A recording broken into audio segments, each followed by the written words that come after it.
Welcome, YouTubers. Here we are today. We're going to do a quick review on the Toro 60 volt power edge snowblower. We got about 4 inches of snow last night. Obviously you can see I packed it down pretty good. Driving on it, walking on it, just getting prepared for the video. I bought this a couple days ago. This is the first snowfall of the year. About 4 inches dropped down.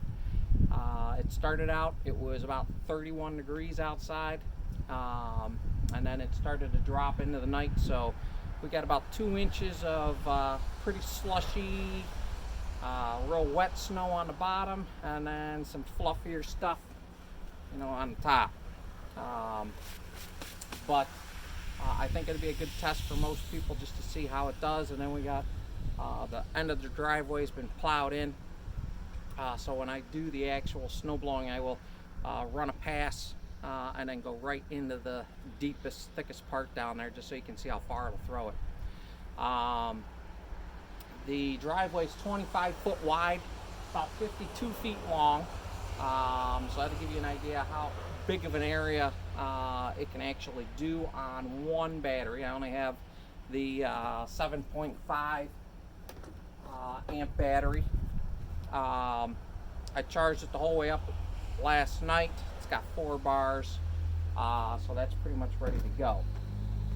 Unit itself has a steel auger, which is the only one of its kind so far.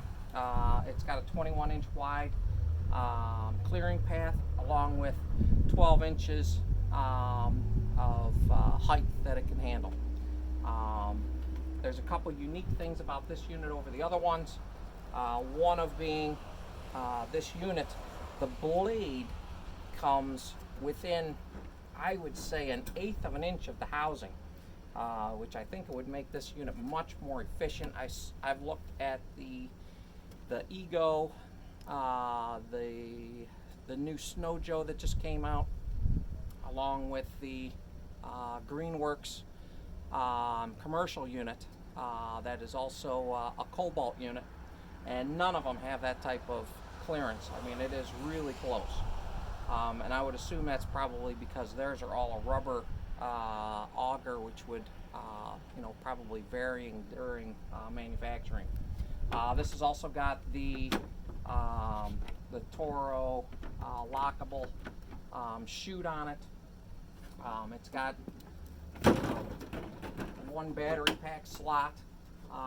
There is one out there. The Ego does have 2 battery slots that function. But what I've been told is it will discharge one battery and then discharge the other. So it's not like you're getting more power having 2 battery packs in there. So if it was drawing off of both batteries, I would say you would be correct.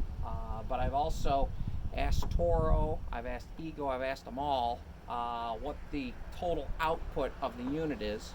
And this particular one is 3,000 watts, which is approximately 4 horsepower in mechanical horsepower, I believe. And then there's the Ego, which is at 2,500. There is the Greenworks commercial, which is at 2,500. There is the Snow Joe, the brand new model that just came out this year. That one is 2,800.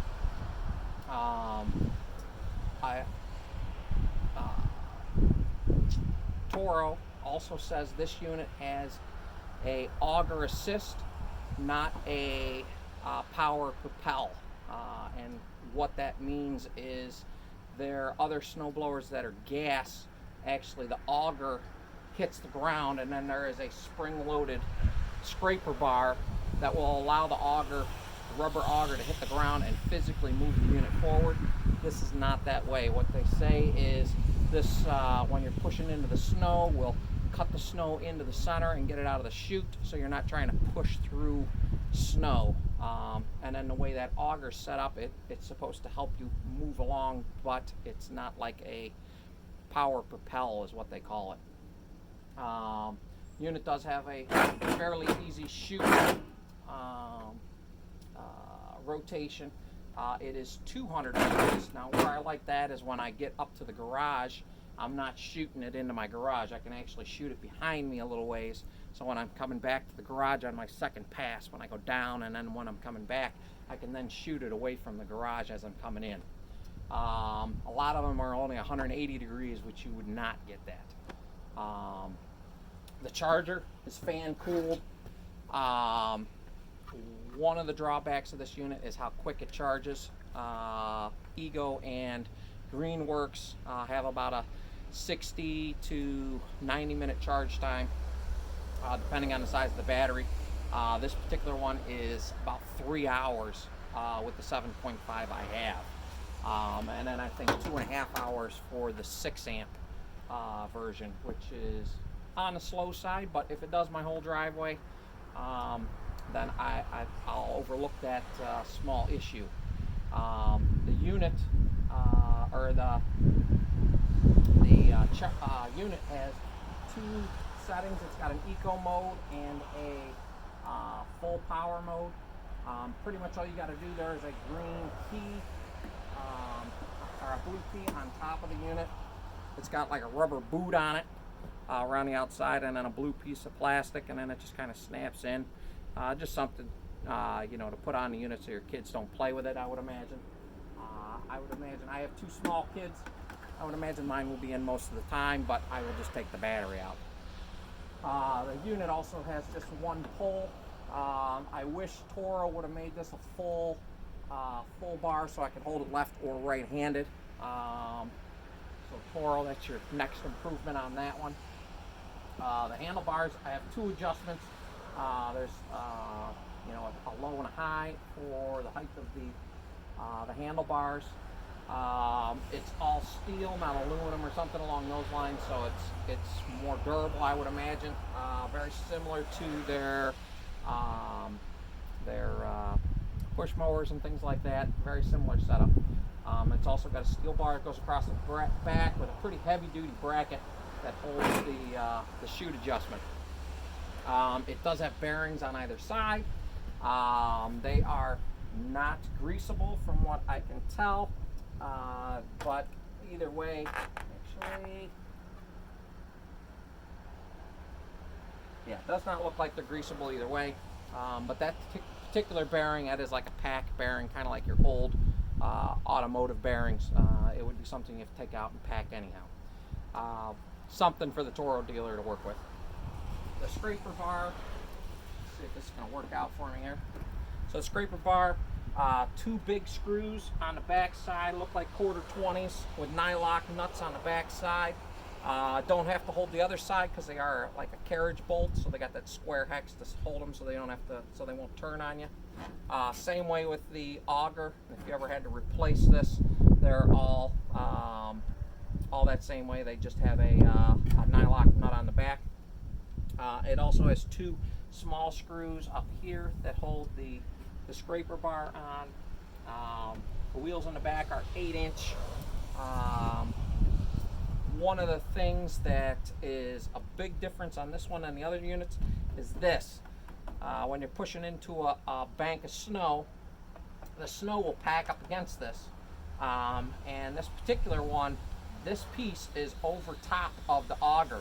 A lot of the other ones you'll see it's way out or the auger's way back, and this piece is actually out in front of the auger, or just a little over top of the auger. This one is actually well over the shaft of the auger, so this gets a chance to chop it up before it ever hits that. It is wedged in a little bit on either side, but as I've measured all of them, the distance from the edge of the auger is the most out of all of them. It equals all of them. Even if you go to the commercial commercial Greenworks that is 22-inch, the auger is the same distance. So I don't know where they're getting the extra couple inches. It's just, the housing's just a little bit bigger. So I think I've covered pretty much everything on the unit that I could possibly cover. So we're going to throw a battery in this thing, and I'll check you here on a flip side. outside, and we'll see you in a second with the snow.